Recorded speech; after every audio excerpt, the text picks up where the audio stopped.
Listeners of the Bows Knows, this episode is a new episode in a series I'm calling the Teacher Spotlight, where we head outside of QI Roberts and interview teachers from across Putnam County and the state of Florida to hear about their stories and their classrooms.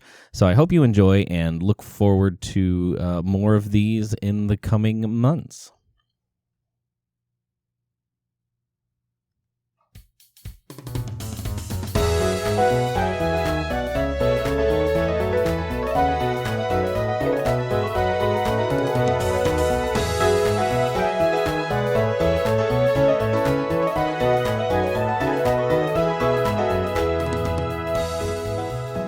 You are listening to The Bows Knows, a podcast about education where the wonderful students and teachers can share their stories. And I'm your host, Mr. Bows, and today is an episode in a new series I'm calling the Teacher Spotlight. The Teacher Spotlight is where we will celebrate the amazing work of teachers across Putnam County and beyond. With me today, I have Teacher of the Year candidate from Crescent City Jr. Senior High School. Thank you for joining me today, and please introduce yourselves to our listeners. Yes, good morning, Ian. I am Dr. Marcia Parker, and I have been nominated for Teacher of the Year for the third time, actually. I was nominated in 2004, in 2012, and now in 2023. So, well. So that's a wonderful testament to your teaching skills. Yeah, I've been loyal to Crescent City High School. I came in here in 1997 and I have stayed on. For 1 year, there was a lapse because I was sick and I had to be treated by Mayo Clinic. But I promised God that I will return when I get well. So I returned to Crescent City. Very good. And that's really one of the things that I want to highlight about all of the amazing teachers across Putnam County. So, being in education for so long and being in Crescent City for so long, what is your favorite school story or tradition? All right. It would be about the science fair project because in 2004, we placed Putnam County on the map or on the registry of international science fair winners. I have one student, Ryan Wisnowski, who was able to participate in the International Science Fair held in Portland, Oregon, and he won second place in biochemistry, and he got $20,000 for it. So I always tell my students that problem solving is key to living a good, meaningful life. Absolutely. As a math teacher, I try to get my students to do that every day because they're like, when am I going to use this? And I'm like, it's not about the math. It's solving not the problems. Yes, it is about the process because life is always with problems to solve. Absolutely. All right, so if you could time travel, when would you go and why? Well, I want to be able to go back to that time that science fair has been on a pedestal because when you are able to compete with like-minded students, you get to see what they look into in terms of futuristic projects. They have some foresight on what problems will be there in the future. So I would like to go back to that time when a science fair is like, wow, we're going to do this. We're going to solve this problem. We are going to have to design procedures to be able to answer this problem. I think that enables them also to prepare for actual life experiences. Absolutely. Alrighty, so you kind of started to share with us a little bit. So kind of what's your story of how you got into education? Okay. I came here to the United States on an H-1B visa. Okay. I started teaching in Texas with that visa. Texas Education Agency um, got several teachers from the Philippines. We were actually 12 that time. Um, the requirement is like you have postgraduate degrees, you can speak Spanish or translate your lessons into Spanish. And when I was studying in the Philippines, the school system allows you to be multilingual because the instructional delivery system is in English, and then we learn our Filipino language and Spanish language while in high school and proceeding on to college. So that was my experience. Um, I have been an educator in the Philippines for 18 years. And then this is my 26th year here. So That much of my lifetime is really spent in school. that is amazing. That is a long And I time love educating school. children. I love school. I started teaching when I was 21 years old. So Wow, that's amazing. Yeah, my mom just retired this past summer after 35 years. I could be like your mother. I mean, like I'm nearing my 70s. Okay, so I'm just trying to kind of make sure I have 30 years of service here. But I intend to go back to the Philippines and teach in the graduate school, either in the teacher preparation college, yeah, or College of Science. That's wonderful. So that kind of leads into, what is your favorite part about teaching your subject? Okay. Well, while we try to develop, and I also tried to develop an integrated brain framework for myself.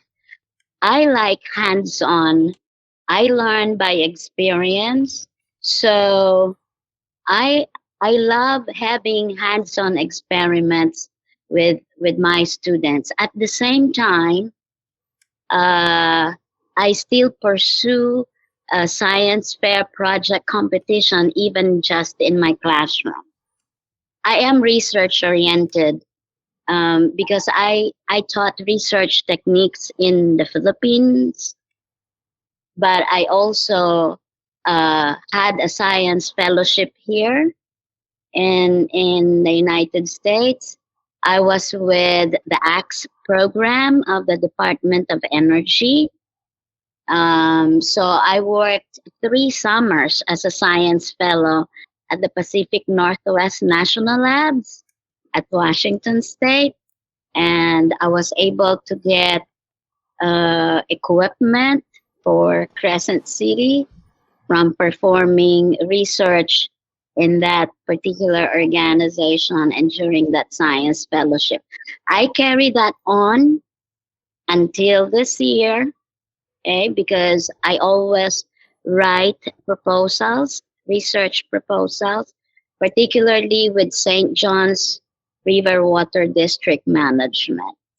So I will be able to get equipment that we would need, okay, for the performance of the research project.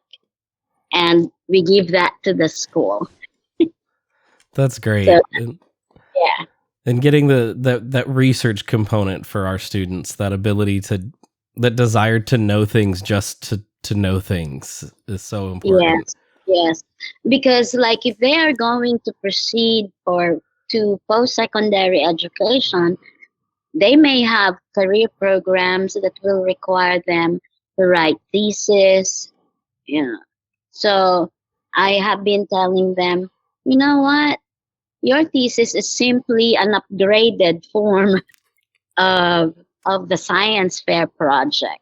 You will have to design the procedure to test your hypothesis or your thesis statement.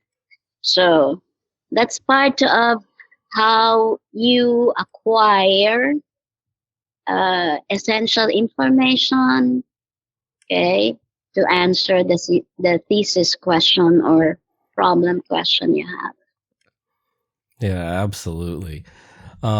So, you have a lot of experience across different countries, different students. How has your kind of from your first year of teaching to now, how do you feel like your practice has evolved? Um, all right. In the Philippines, education is much valued. The poor students there see education as the only avenue to change their lifestyles. So children there would cry if they can't go to school. Okay. That's the very essence. When I first came in here, I really got shocked, really shocked to the core, because there are some students who don't like to be in school despite the benefits and incentives they are being offered. So I have learned to be more patient and to be more encouraging so that my students will know what the government is doing for them, particularly for public education. In the Philippines, there is no such thing, and I will have to be honest with this. There is no such thing as free breakfast, free lunch, you being brought to school and back to your home with a school bus. Okay? There's nothing like that. If you want to go to school and your place is very far, you have to walk. Okay? So I keep mentioning to my students, even when at the start of 1997, okay, until now, that you have to learn to appreciate what the government is providing you with, because education maybe will be the only avenue you can change your state of life.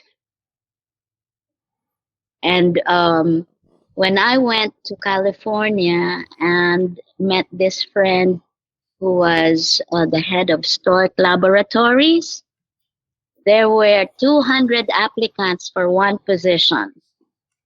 And he was telling us, you know how I was able to weed out the applicants? I just gave a math problem. And so I was telling my kids here, you know why you are being tested in math? Why you are being tested in end of course? Because the information that you get from education, elementary, high school, are foundational. So if you want to become employed immediately after high school, which may be part of their plans because they don't have resources to pursue post-secondary education, you have to keep in mind whatever you learn from elementary and high school, because it will be maybe the first question they're going to ask to get you hired. Absolutely. I mean, my first job, my boss gave us a math test, essentially a times tables test.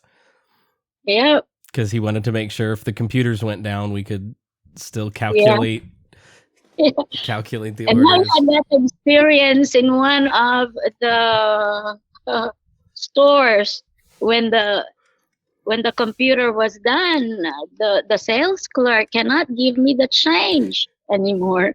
And I said, oh my dear, that's too sad. Yeah, our students do have an amazing opportunity that is sometimes hard to convince them to take full advantage of, for sure. Yes, yes. I really want that they be able to have that self-discipline and self-regulatory behavior um, in order to plan out and achieve their goal in life. Yeah, absolutely. And I think sometimes, it's practical. They're like, oh, I just want to graduate and get a job. And like, that is fantastic for a lot of our students, but you never know what life is going to bring. And, maybe they'll go Yeah, and get a bachelor's later on in life, or a master's, yeah, or a PhD, or whatever. yep, Never yeah. know what life is going to do to you. Yes, that's true. That's true. That's So you kind of talked about some of the other questions I was going to ask. So let's talk about what inspires you as an educator. okay.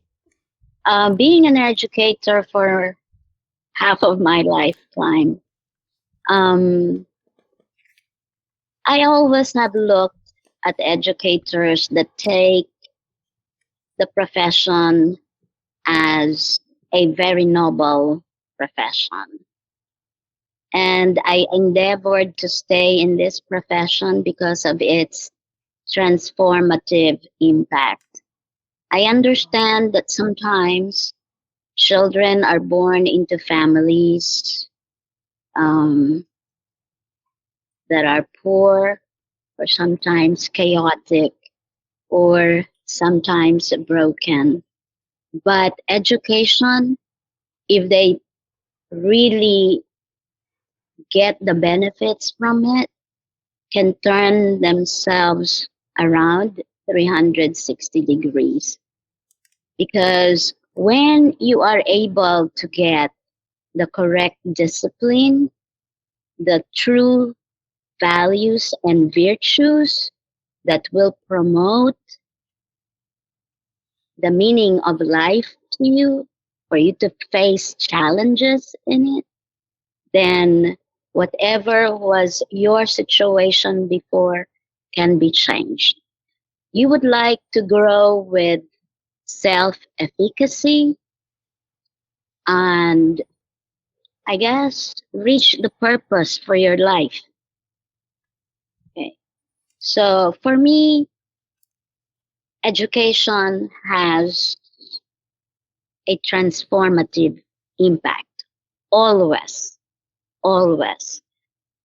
You cannot help but grow based on your experiences and based on your interactions with administrators, with teachers, with peers.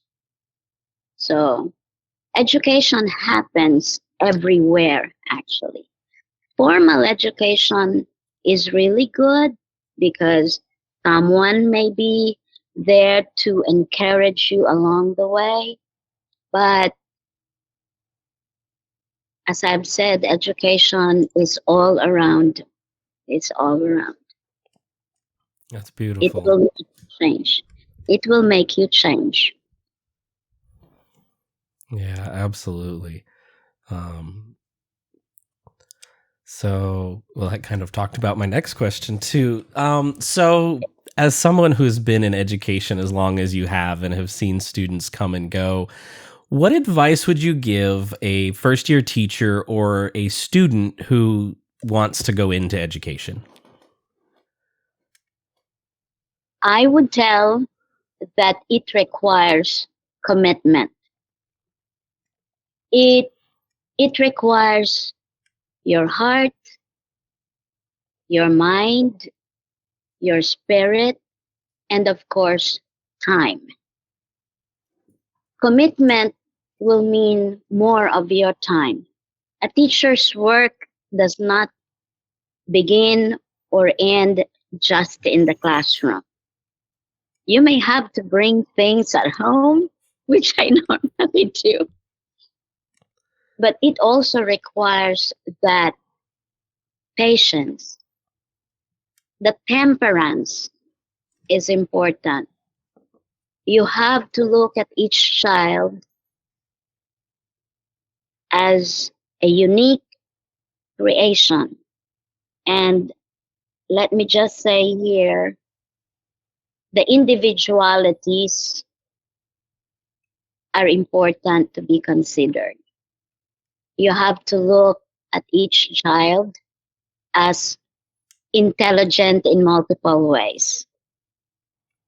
Some may be doing good analytically, some may be doing good more creatively, but you have to provide opportunities for these multiple intelligences to grow and prosper.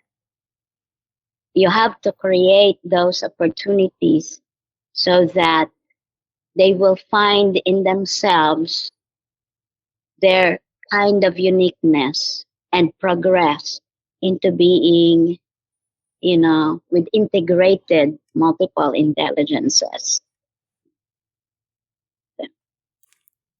It's beautiful. I love it. Thank you. And I think you bringing stuff home with you, even if you can figure it out and leave the physical stuff at school, you still bring a Yeah. lot of emotional Yeah. stuff home with you. Yes, yes. Because you don't, as a teacher, you have other teachers, but you don't have a lot of people to talk to process through the emotional feelings of the 120 students you see every day. Yeah, yeah, that's true. Yeah. So, Well, there were some new teachers here with a J1 visa, and I am helping out, mentor them in the process. When I attended that recognition day for Teacher of the Year and school-related employee, I brought the teacher from India. So yeah, and she said, like, I would like to remain here in Putnam County and retire from here too. She definitely likes Putnam County and the school that she is teaching in right now. And I was like happy, you know, hearing from her about it. She likes, okay, I will be here in Putnam County and teach here until I retire. She says, and it's her first year. that's awesome. Putnam County is an amazing place. Yes, it is. Yes, it is. That's why I've been loyal to it. And yeah, I could have gone to other counties immediately after uh, when I received my doctoral degree. I could have taught in college, but because this is the alma mater of my son too, he graduated from here in 2006, and he made me promise to be on the lookout for students like him who would like to become professionals, in the future. I said, I promise, and I keep my promise. So I'm here. Well, and so that aspect of looking out for students is, I think, kind of the, I don't know, the unsung part of being an educator. Yeah. Of, finding those students who need a little bit of help, a little bit of encouragement. So as you said, they can achieve whatever their potential is. Yeah.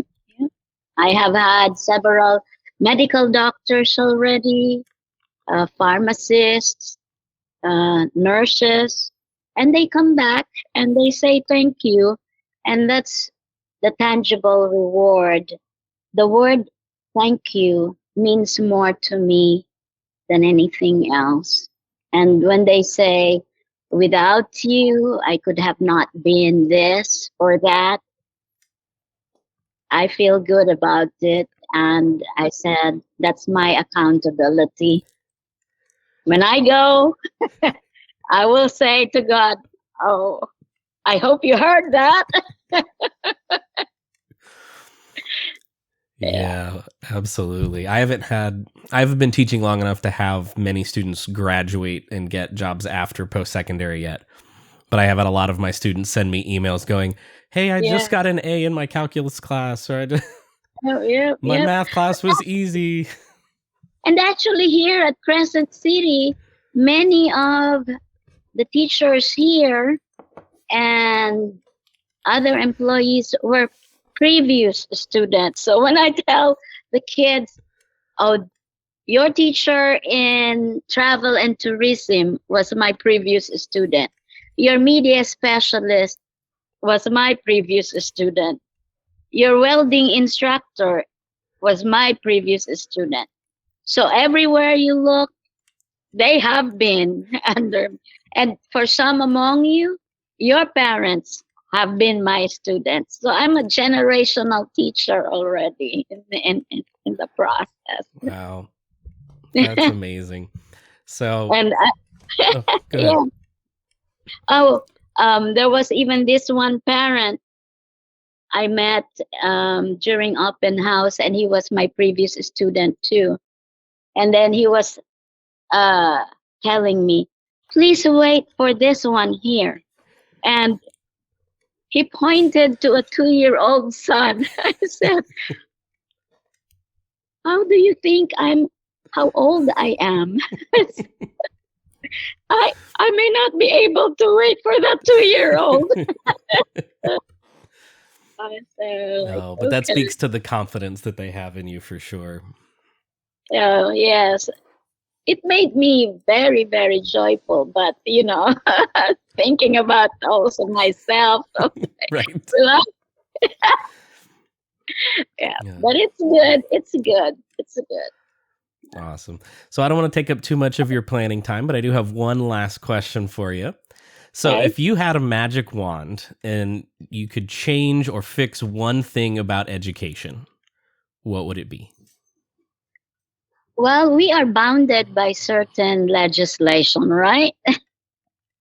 I would like the legislators to really think about how to incentivize teachers to remain in the profession.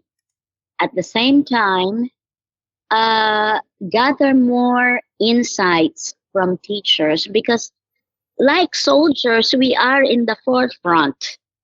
If they don't listen to us as to what our experiences are, they may not be able to develop or formulate laws that will really promote education. I would like them to really secure our insights or our reflections about issues that are problematic, okay, with education,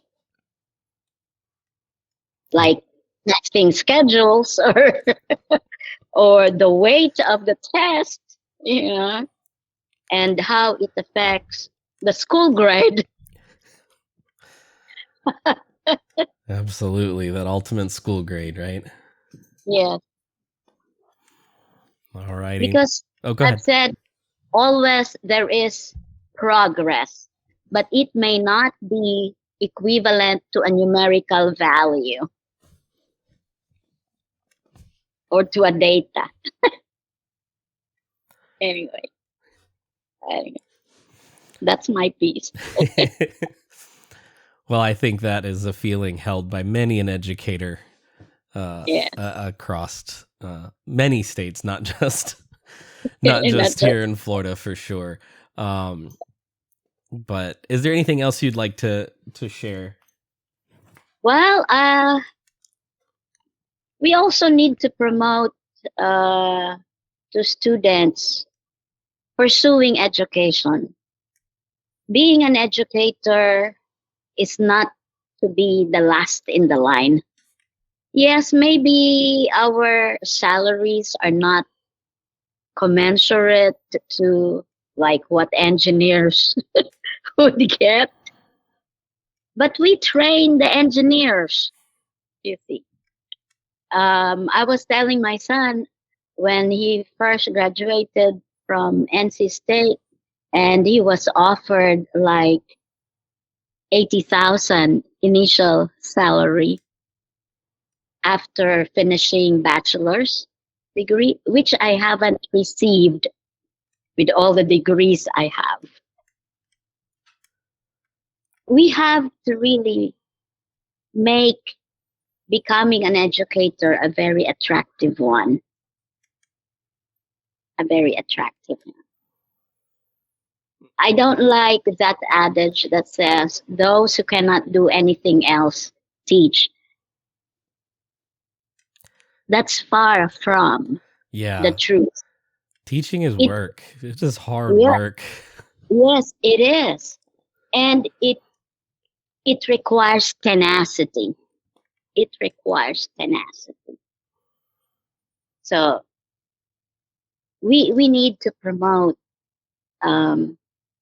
pursuing or pursuit of education as a career. Absolutely. As a second career educator, big thumbs up on education. I love my second career. Yes, very good. And now you are the teacher of the year for Putnam County. All right. Yes. Okay. Alrighty. So with that, I absolutely loved being able to sit down with you and get to know more of your story and be able to share your story with the listeners and with the world. So thank you. Thank you. You are also most welcome. Okay. All right. Have a good day, my dear. You too. That wraps up another episode of The Bows Knows. Thank you to Dr. Marcia Parker for taking the time to sit down with me. Listeners, I hope you enjoyed this teacher spotlight and look forward to more of them coming as I try to catch teachers in between classes in their planning periods to share their story with all of you. Listeners, if you like the podcast, subscribe on your favorite podcast player of choice so you don't miss out on future episodes, and please share with your friends. Until next time, excellence in all endeavors.